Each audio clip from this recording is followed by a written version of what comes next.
ప్రదోషవేళయందు శివనామమును చెప్పినటువంటి వాడు పొందేటటువంటి ఫలితమేమో వాక్కుల చేత చెప్పటము సాధ్యము కాదు.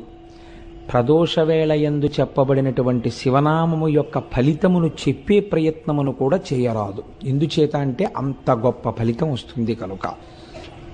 స్వయంగా చంద్రశేఖర పరమాచార్య స్వామి వారు చెప్పినటువంటి మాటలున్న పేజీ నాకు అలవోకగా కనబడితే నేను ఎంతో సంతోషించాను. ఫోన్లే నిన్ననే అనుకోకుండా నేను ఈ మాట అన్నాను. ప్రదోషవేళలో శివనామం చెప్పుకున్నటువంటి ఫలితం మనకి అనుభవంలోకి వచ్చిన తర్వాత తెలుస్తుంది దాని గొప్పతనం ఏమిటోనని.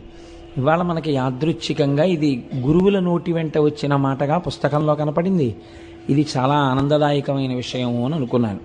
కనుక మనం ఇప్పుడు చక్కగా సంతోషంతో, పూనికతో, భక్తితో ప్రదోషవేళ కనుక ఆ శివాష్టోత్తరాన్ని చదివి తదనంతరము